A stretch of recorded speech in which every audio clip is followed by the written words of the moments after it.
프라미스 TV 새벽 기도회입니다. 오늘은 요한계시록 7장 6절 말씀으로 신천지 12지파장 이만희 계시록을 믿지 않는다, 이란 제목으로 말씀을 전하고자 합니다. 6절 말씀을 보시면 아세일 지파 중에 1만 2천이요, 납달리 지파 중에 1만 2천이요, 므낫세 지파 중에 1만 2천이요. 사도 요한은 환상 가운데서 구원받는 하나님의 백성들을 보게 됩니다. 그 시점이 요한이 보는 현재 그 시점에서부터 예수님이 재림하시는 종말의 때까지 구원받는 하나님의 백성들을 동시에 보게 됩니다. 그 수를 헤아릴 수도 없을 뿐더러, 그리고 하나님께서 구원받기로 작정된 이들을 정확하게 인을 쳐서 천국 백성으로 하나님의 소유로 삼는 것을 보면서 요한은 그 표현을 이스라엘의 12지파 12,000명씩 표현을 하는 것입니다.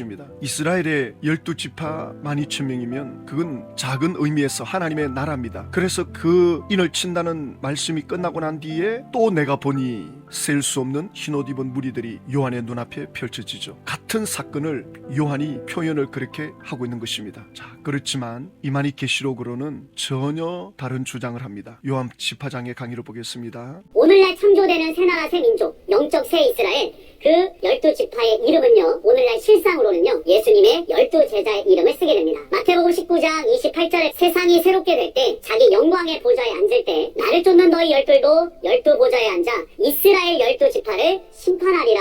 자, 그러면 이것이 이루어지는 때는 세상이 새롭게 되는 때인데, 그것은 계시록 11장 15절에 나오는 7째 나팔을 불게 되는 때입니다. 그때는 세상 나라가 하나님의 나라로 바뀌어버리게 되거든요. 그러한 때에 12제자도 이스라엘 12지파를 심판하는 권세를 주겠다. 자, 그런데 예수님의 제자들은 지금 육체는 없습니다. 그런데 이 땅에 만들어지는 12지파를 어떻게 다스릴 수가 있으실까요? 계시록 21장 14절의 새 예루살렘, 그 천국에 예수님의 12제자가 12기초석으로 있다는 거예요. 그런데 이 하나님의 나라가 이 땅으로 내려온다는 겁니다. 제자들의 영이 이 땅의 육체에 들어와서 함께 살게 되니 당연히 그 지파의 명이 만들어지게 되는 것이죠. 오늘날 창조되는 새 나라 새 민족, 영적 새 이스라엘, 그 12지파 이름은요, 그러면서 오늘날 실상으로는 예수님의 12제자의 이름을 쓰게 됩니다. 요한계시록 7장에 나오는 이스라엘의 12지파 이름을 실상으로 예수님의 12제자 이름을 쓴다. 그러면 왜 12제자 이름을 쓰는가? 이 부분은 후반부에 가면 나옵니다. 지금 먼저 보아야 될 것이, 신천지가 새 나라 새 민족이다, 또 영적 새 이스라엘이다, 새로운 나라, 새로운 민족이다, 이런 표현을 쓰거든요. 그러면 새 나라라고 했으니 옛 나라가 있다는 말 아닙니까? 이만희 계시록으로 보자면 신천지 하나님의 나라가 오기 이전에 먼저 모세로부터 시작된 육적 이스라엘, 그 육적 이스라엘이 하나님의 나라로 시작이 되었는데, 이게 이제 배도를 했다는 거죠. 또 예수님으로부터 12제자로 시작된 하나님의 나라, 그것이 영적 이스라엘인데, 장막 성전의 그 유재열 7사자, 그들이 영적 이스라엘의 새로운 하나님의 나라로 시작이 되려고 했는데 니골라 당에 의해서 배도를 해가지고 끝이 났다. 그래서 이제 새 나라 새 민족, 영적 새 이스라엘 12지파가 시작이 되었다. 그러나 성경에는 새 나라 새 민족, 영적 새 이스라엘 창조한다는 말씀이 없습니다. 이거 전부 끼워 맞추고 있는데 뭘 근거로 끼워 맞추는지를 확인해야 됩니다. 그러면 먼저 성경에서 말하는 하나님의 나라, 또 12지파, 이 개념이 어떤 개념이냐, 먼저 이걸 우리가 알고 있어야 될 것입니다. 예수님께서 이 땅에 오셔서 제일 먼저 설교하실 때 첫 번째 하신 말씀이 마태복음 4장 17절에 이때로부터 예수께서 비로소 전파하여 이르시되 회개하라, 천국이 가까이 왔느니라. 예수님의 공생애가 처음 시작되는 바로 그 시점에 하신 말씀이 회개하라, 천국이 가까이 왔다. 여기 천국은 하나님의 나라입니다. 하나님의 나라가 가까이 왔다. 예수님을 통해서 하나님의 나라가 이스라엘 백성들에게 가까이 온 거죠. 하나님 나라와 연결이 되려면 성전에 가야 되고, 성전에 가서 제사 의식을 통해서 하나님과 연결이 돼야 되는데 이것이 여간 어려운 게 아니었습니다. 그러나 예수님은 이 땅에 오셔서 성전을 헐라 내가 3일 만에 일으키리라. 예수님을 통해서 하나님의 나라와 연결이 됩니다. 예수님을 통해서 그 현 시점에 하나님의 나라를 경험하게 되고, 또 죽음 이후에 들어가는 영원한 하나님의 나라. 만약에 예수님이 재림하시면 그러면 이제 모든 것이 끝나고 영원한 하나님의 나라가 시작이 되는 거죠. 어쨌든 하나님의 나라는 예수님이 오시면서 본격적으로 이제 시작이 되었습니다. 그동안은 이스라엘 나라의 국한되어 있었지만 예수님을 기점으로 전 세계로 하나님의 나라가 퍼져나가게 되는 것입니다. 마태복음 12장 28절에 내가 하나님의 성령을 힘입어 귀신을 쫓아내는 것이면 하나님의 나라가 이미 너희에게 임하였느니라. 하나님의 통치가 나타나는 현장, 하나님의 능력이 나타나는 현장, 성령님이 역사하는 현장, 그곳이 하나님의 나라가 되는 겁니다. 그래서 성령의 역사로 귀신이 떠나가면 이미 하나님의 통치가, 하나님의 나라가 임하였다라고 말씀하고 있는 거죠. 로마서 14장 17절에는 하나님의 나라는 먹는 것과 마시는 것이 아니요 오직 성령 안에서 의와 평강과 희락이라. 하나님의 나라는 어떤 지역의 공간에 제한을 받는 것이 아니라 우리 마음이 하나님의 통치를 받는다면 바로 그곳이 하나님의 나라가 된다라고 말씀하고 있습니다. 누가복음 17장 20절에는 예수님께서 하나님의 나라를 말씀을 하시니까 바리새인들이 이렇게 물었죠. 어느 때에 임합니까? 그러자 예수님이 하나님의 나라는 볼 수 있게 임하는 것이 아니요 또 여기 있다 저기 있다고도 못하리니 하나님의 나라는 너희 안에 있느니라. 바리새인들은 지금 하나님의 나라가 어떻게 이루어지느냐 육안으로 확인할 수 있도록 설명해 달라 그 뜻이었죠. 그러나 예수님은 하나님의 나라는 볼 수 있게 임하는 것이 아니다. 하나님의 통치의 영역이기 때문에 여기 있다 저기 있다라고도 할 수가 없다는 것입니다. 그러나 예수님이 재림하면 하나님의 나라는 이제 완전히 새롭게 시작이 되는 거죠. 요한 집화장은 마태복음 19장 28절을 인용합니다. 마태복음 19장 28절을 봅니다. 예수께서 이르시되 내가 진실로 너희에게 이르노니 세상이 새롭게 된다는 것은 이제 예수님이 재림에 오셔서 이제 완전한 하나님의 나라, 영원한 하나님의 나라로 들어가는 그 시점을 말씀하는 거죠. 그래서 인자가 자기 영광의 보좌에 앉을 때에 나를 따르는 너희도 12 보좌에 앉아 이스라엘 12지파를 심판하리라. 예수님께서 왜 이런 표현을 했을까? 예수님이 재림에 오시면 이스라엘 12지파만 심판합니까? 전 세계 모든 백성을 심판하시는데 왜 이 12지파라는 표현을 했을까? 제자들은 이 말씀을 육적으로 받아들이죠. 그래서 예수님이 사도행전 1장에서 성천에 올라갈 때 이스라엘 나라가 회복되심이 이때입니까? 아마도 이 말씀을 들어놓은 게 있으니까 육적으로 이스라엘 회복을 생각했던 거죠. 지금 이 말씀을 보면 마치 이스라엘 나라가 회복되는 것처럼, 그래서 예수님의 12제자가 이스라엘을 통치하는 것처럼 이렇게 느껴지죠. 예수님은 이렇게 말씀을 하나, 또 앞으로 미래의 전 세계 사람들이 통치를 받는다, 심판을 받는다, 제자들은 못 알아들어요. 이 말씀도 못 알아듣고 저 말씀도 못 알아듣습니다. 그러나 그들이 성령의 계시를 받으면서 이 12보좌 또 12지파를 심판한다는 이것이 종국적으로 하나님의 나라가 임해오는, 예수님이 재림에 오시는 그 때임을 제자들이 나중에서야 이걸 깨닫게 되는 거죠. 그러니까 이스라엘 12지파라고 하는 이 표현은 하나님이 통치하는 나라이기 때문에 전 세계를 포함하고 있는 것입니다. 이것이 그러면 어디에 또 나오느냐? 여러 성경에 많이 나오죠. 마태복음 13장 30절에도 보면 마지막 추수 때를 말씀할 때 둘 다 추수 때까지 함께 자라게 두라. 추수 때에 내가 추수꾼들에게 말하기를 가라지를 먼저 거두어 불사르게 단으로 묶고 곡식은 모아 내 곡간에 넣으라. 바로 이 심판이 예수님이 재림에 오시면 심판하시는 내용이죠. 마태복음 13장 42절에는 그 추수꾼들이 가라지를 묶어다가 풀무불에 던져 넣을 것이다. 거기서 울며 이렇게 알게 될 것이다. 예수님이 재림에 오시면 일어나는 심판을 지금 말씀해주고 있거든요. 그러니까 신천지는 예수님이 지금 영으로 재림을 했다지 않습니까? 그래서 신천지가 새 나라가 시작이 된 겁니다. 신천지가 새 나라, 하나님의 나라가 시작이 됐다라고 하는데 이걸 억지로 끼워 맞추니까 이게 말이 안 되는 거예요. 신천지가 지금 하나님의 나라가 이루어졌습니까? 이렇게 또 물으면 어떤 데는 곧 이루어진다 그랬다가 또 어떤 데는 지금 신천지에 하나님의 나라가 이루어진 것처럼 이랬다 저랬다 하는 걸 볼 수 있습니다. 신천지는 1995년도 12지파장을 구성해 세웠다. 그러다가 대구 다대오 지파장이 사람들을 이끌고 나가니까 이건 바로 가룟 유다의 실상이다. 그런데 95년도에 세워진 그 12지파장이 지금 한 사람 빼고 다 바뀌었습니다. 제명당하고 출교당하고. 그러면 예수님의 12제자는 그렇게 바뀌었나는 거죠. 거기에 대한 실상은 없는 거죠. 예수님의 제자들은 바뀌지 않았는데 마치 12지파장이 예수님의 12제자인 것처럼 마태복음 19장을 끌어다가 설명해 놓고는 현실은 맞지가 않는 거죠. 그러니 계속 지파장이 바뀌고 갈아치우고 여기에 대해서는 일절 말 안 합니다. 그러니까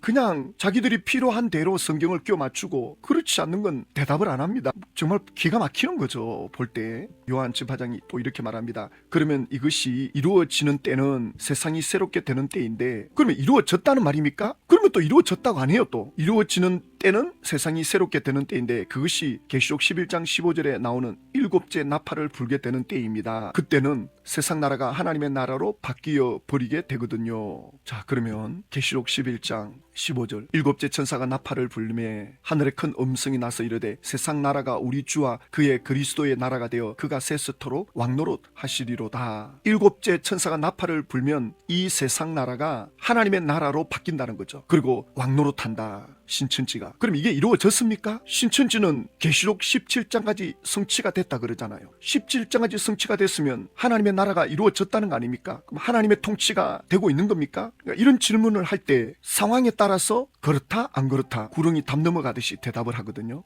너무 답답하죠. 대화가 안 되죠. 그러니까 스스로 착각을 하는 겁니다. 하나님의 나라가 이루어졌다. 그러면 이루어진 게 뭐가 있느냐? 12지파가 구성되지 않았느냐? 그거는 사람이 조직을 만들 수 있는 거고 하나님이 통치하는 거 10만 수료씩이 있지 않느냐? 그럼 하나님의 나라의 통치가 이루어지면 성령이 임하면 귀신이 떠나가고 요한계시록에서 말하는 아픔이나 눈물이 사망이 없는데 그런 하나님의 나라는 어떻게 되는 거냐? 대답을 못합니다. 그리고 하나님의 나라가 이루어졌다고 하는데 그 장본인은 정작 정과에 연루가 되고 성범죄에 연루가 되고 많은 백성들로부터 지탄의 대상이 되고 대관 취소당했다고 가서 시위를 하지 않나? 예수님이 거기 통치하고 계시면 예수님이 직접 하나님의 나라로 다스리면 예수님이 그걸 모릅니까? 예수님의 지시를 안 받습니까? 그러니까 전혀 하나님의 통치를 받는 모습이라고는 찾아볼 수가 없는 겁니다. 예수님이 재림에 오시면 나팔을 부는데 계시록 11장 15절에 그 나팔 부는 그 내용이 마태복음 24장 31절에도 나오죠. 그가 큰 나팔 소리와 함께 천사들을 보내리니 그들이 그의 택하신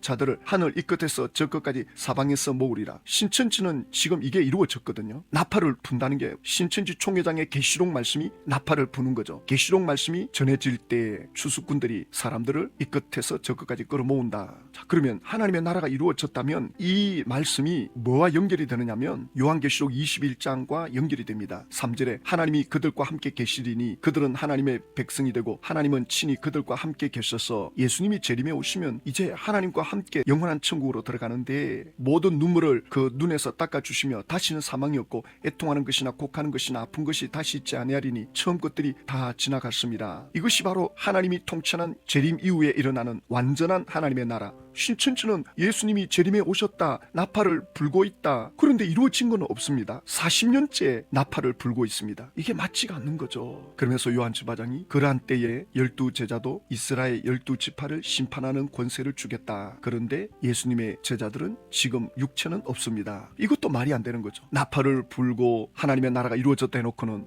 지금은 12지파장들에게 아직 예수님의 12제자의 영이 임하지 않았다. 그러면 아직 이루어지지 않았다는 말 아닙니까? 앞에서는 이루어진 것처럼 말하다가 또 여기는 아직 이루어지지 않았다 그러고. 그러니까 사람들이 들을 때는 혼란이 되는 거예요. 착각이 되는 거예요. 신천지가 하나님의 나라가 시작이 됐구나. 천국이 시작됐구나. 이제 곧 이게 되겠구나. 곧 성취가 되겠구나. 신천지가 천국이 시작된 거나 마찬가지네. 이런 느낌이 드는 거예요. 곧 이제 이루어지는 것만 남아있다. 그게 40년 동안 지금 오고 있다고요. 결국 이루어진다는 그 18장, 19장, 20장은 이루어지지 않고 끝이 날 겁니다. 그때 지파장들이 어떻게 나오는가를 보면 그들이 이만희 계시록을 전혀 믿지 않고 있다는 걸 보게 될 것입니다. 요한 지파장은 이렇게 말합니다. 그런데 이 땅에 만들어지는 12지파를 어떻게 다스릴 수 있을까요? 이 땅에 만들어지는 12지파. 성경에는 이 땅에 12지파가 만들어진다는 말씀이 없어요. 그 신천지가 이렇게 억지로 끼워 맞추는 거죠. 그러니까 신천지 12지파가 만들어지면 누가 이걸 다스리겠느냐? 계시록 17장까지 이루어졌다면 11장이 이루어졌으면 하나님의 나라가 이루어졌다면 예수님의 통치가 이루어지고 예수님이 말씀한 12지파를 다스린다는 그 말씀이 심판의 말씀이 이루어지는 게 나타나야죠. 도대체 이게 말이 안 되는 걸 억지로 이렇게 말을 하고 있으니 이걸 어떻게 정리해서 말을 해야 되나? 계시록 21장 14절에 새 예루살렘 그 천국에 예수님의 12제자가 12기초 속으로 있다는 거예요. 그런데 이 하나님의 나라가 이 땅으로 내려온다는 것입니다. 그러니까 새 예루살렘 성이 아직 내려오지 않았다는 거죠. 그게 12기초 속에 예수님의 12제자 이름이 있는데 이게 아직 내려오지 않았는데 앞으로 내려온다는 거예요. 그러면 신천지는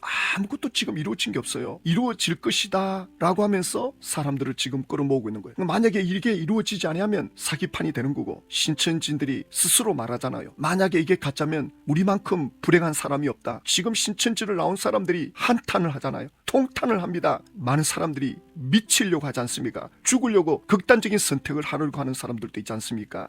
나중에 이제 이게 이루어지지 않고 끝이 나면 어떻게 되겠습니까? 이 젊은이들에게 그 허황된 무지개를 쫓게 만들어 놓고 있으니 기가 막히는 거죠. 요한계시록 21장 14절에 보면 그 성의 성곽에는 12기초석이고 그 위에는 어린 양의 12사도의 12이름이 있더라. 그래서 새 예루살렘 성 하나님의 나라가 임해오는 거기에 12사도의 이름, 그래서 신천지가 12제자의 이름을 지파로 사용하고 있다 그러는데, 그러면 12기초석보다 더 중요한 12문, 예루살렘의 12그 문에 이스라엘의 자손 12지파 이름이 새겨져 있어요. 왜 이건 사용 안 합니까? 기초석보다 그 문 위에 이스라엘의 12지파 이름이 새겨져 있습니다. 왜 이거는 실상이 없습니까? 전혀 이게 맞지가 않다고요. 제자들의 영이 이 땅에 육체에 들어와서 함께 살게 되니 당연히 그 지파의 명이 만들어지게 되는 것이죠. 12지파 기초석 이름이 있으니 그러면 12지파 문에 이스라엘의 12지파 이름도 있는데, 이게 뭐 전혀 맞지가 않고 자기들한테 억지로 껴 맞추고, 그리고 마태복음 17장 3절에 보면 그때 모세와 엘리야가 예수와 더불어 말하는 것이 그들에게 보이거늘 구약의 영웅인 믿음의 사람 모세 엘리야, 그들은 변화된 신령한 몸으로 예수님을 만나러 내려오셨는데 제자들이 그걸 다 알아보게 되고 그 영광스러운 몸을 가졌는데 굳이 사람 몸에 들어와야 할 이유가 어디 있습니까? 그리고 모세 엘리야는 누구 몸에 들어갑니까? 예수님의 12제자들은 12지파장 안에 들어간다. 그러면 구약의 이런 믿음의 영웅들은 누구 몸에 들어갑니까? 하나님의 나라가 이 땅에 다 내려오면 새 예루살렘 성이 천국인데 지구하고 비교가 안 될 정도로 작아요. 이 지구는 저 은하계에 눈에 보이지 않는 한 점에 불과한데 하나님이 다스리는 천국이, 하나님이 계시는 천국이 144규빗 또 12,000 스타디움, 이게 2,400km밖에 안 되거든요. 이게 천국이라는 거예요. 이게 지금 천국에 있는 게 다 내려온다는 겁니다. 말이 안 됩니다. 이건 정말 사람들을 완전히 이건 뭐 속여도 어느 정도로 속여야지. 이렇게 해놓고는 예수 믿어도 구원이 없다, 신천지로 오라, 하나님의 나라가 곧 이루어진다, 완전히 이거 전부 거짓말입니다. 이게 총회장이 사망하면 끝이 나겠죠. 그러니 그동안 12지파장들이 가만히 있어 보니까 이게 전부 거짓으로 다 드러나 보이거든요. 그러니까 전부 자기 욕심 챙기기 바쁘잖아요. 그러다 전부 다 잘려나가고 다 바뀌고, 이제 이게 이루어지지 아니하면 12지파장들 어떻게 나오겠습니까? 자기 살기 위해서 계시록을 또 바꿀 거라고요. 이만희 계시록을 바꿔가지고는 사람들을 묶어놓을 거라고요. 그러니까 12지파장들은 이만희 계시록을 믿지 않습니다. 그들도 이미 이제 다 끝장난 판국에 자기들의 욕심을 채우기에 급급할 겁니다. 너무나도 안타까운 이 사기 집단을 어떻게 해야 되겠습니까? 사람이 돈을 사기당하면 돈 있다가도 없는 거고 없다가도 있는 건데 영혼을 도둑질 당하거든요. 이게 사탄의 전략이고 이 마귀의 속성이거든요. 우리는 정말 안타까운 현실을 보고 있습니다. 기도합니다. 하나님, 신천지 12지파장들은 이만희 계시록을 믿지 않습니다. 그런데 그 밑에 있는 사람들은 죽기 살기로 믿고 따라가고 있습니다. 그 길이 지옥 가는 길인 것을 속히 깨닫고 돌이킬 수 있도록 하나님 은혜를 베풀어 주십시오. 전국 12지파의 기도의 파수꾼들이 일어나고 말씀의 종들이 일어나서 이 이만희 계시록을 막을 수 있게 하여 주시옵소서. 예수님의 이름으로